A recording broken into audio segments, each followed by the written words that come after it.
السلام عليكم ورحمة الله تعالى وبركاته. مرحبا بكم في قناتكم عالم فاتي الإدريسي. كنتمنى تكونوا على خير وبصحة جيدة. اللي كيزور قناتي لأول مرة كنتمناه ما يبخلش عليا باشتراك وتفعيل الجرس ليصله كل جديد. اليوم إن شاء الله غادي نقدم لكم وصفة ديال الفقاص في إطار تحضيرات حلويات العيد. غادي نقدم لكم الفقاص بلي فخوي كونفي والكاوكاو. فقاص اقتصادي، المنظر ديالو كذلك كيجي جميل. ما فيهش المقادير بزاف. المهم في المقادير غادي نحتاج 5 ديال البيضات، جوج ديال الخمارات، فانيا وحده، علبة ديال لي فخوي كونفي. غادي نحتاج زلافة ديال السكر سنيدة. غادي نحتاج زلافة فيها يعني ثلثين غادي نديرهم بزبدة دائبة، والثلث اللي بقى غادي نضيف ليه الزيت، يعني زلافة ما بين الزبدة والزيت. هنا غادي نحتاج زلافة ديال الكاوكاو مهرمش اخضر، يعني ما محمر ما والو. هذاك الكاوكاو الصغير الاحمر، يعني الكاوكاو البلدي، ماشي داك الكاوكاو الكبير. يعني كنفضل يكون هذاك الكاوكاو يعني الصغير. المهم هنايا كيف يعني جاري، يعني كلشي كيعرف الاصابه الفقاص. المهم غادي نخلط البيض مع السكر سنيده. غادي نخلط مزيان وصافي، وغادي نجمع المكونات كاملين، وفي الاخير غادي نبدا نضيف الدقيق بشويه بشويه حتى كنحصل على ديك على عجينه متماسكه ديال الفقاص. يعني عارفين حنا العجينه ديال الفقاص ما هي قاصحه ما هي خفيفه بزاف. وصافي نخليكم مع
هذه هي العجينه.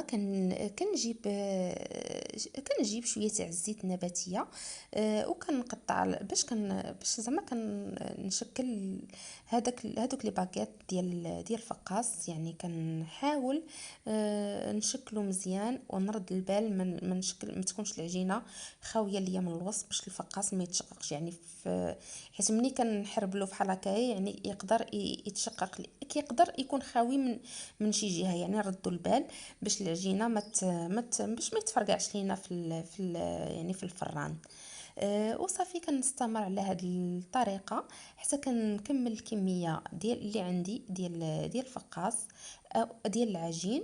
ومن بعد كنزوقهم بالشوكه او الفورشيط، وكندهن الوجه ديال الفقاص ديالي بصفر البيض مخلط مع شويه ديال نسكافيه. كندخلو الفران ما يكونش سخون، وصافي ويطيب لينا شويه، كيطيب لينا من التحت وكنشعل عليه كذلك باش يطيب من الفوق. نخليكم مع الطريقه في هذا الفيديو.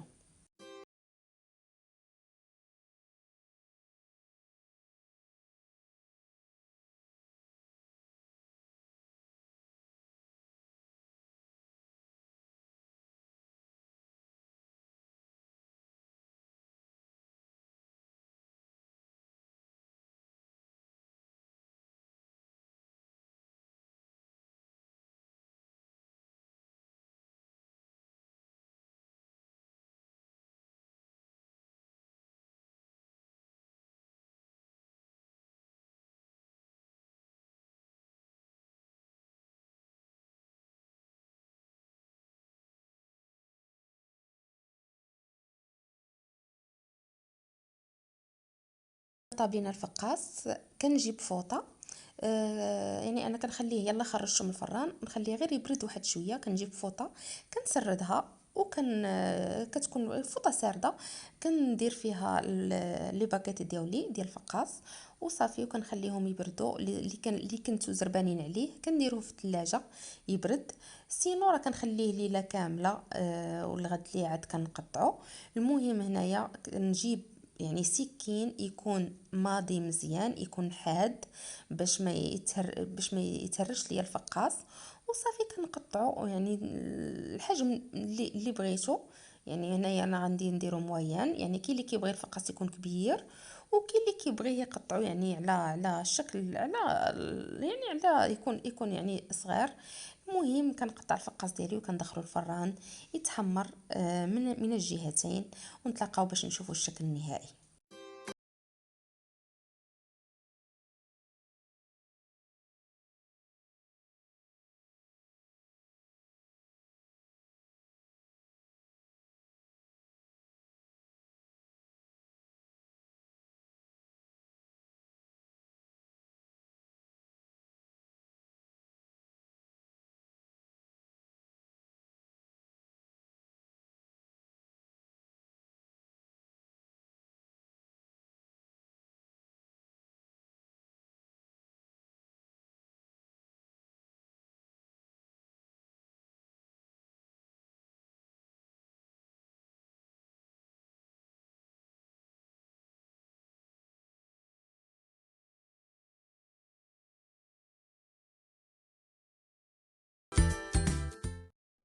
هذا هو الشكل النهائي ديال الفقاس. كيف ما كتلاحظوا الشكل ديالو كيجي جميل بهذاك المنظر ديال لي فروي كونفي. كنتمنى الوصفه ديال اليوم تكون راقتكم ونالت اعجابكم، واخا تعطلت شويه باش نحط لكم الحلويات ديال العيد حيت كنت شويه عيانه. المهم غادي نتلاقاو ان شاء الله في فيديو اخر، ونقدم لكم ثاني شكل اخر من الاشكال اللي غادي نحضر في هذا العيد ان شاء الله. وخليتكم على خير وبالصحه والراحه.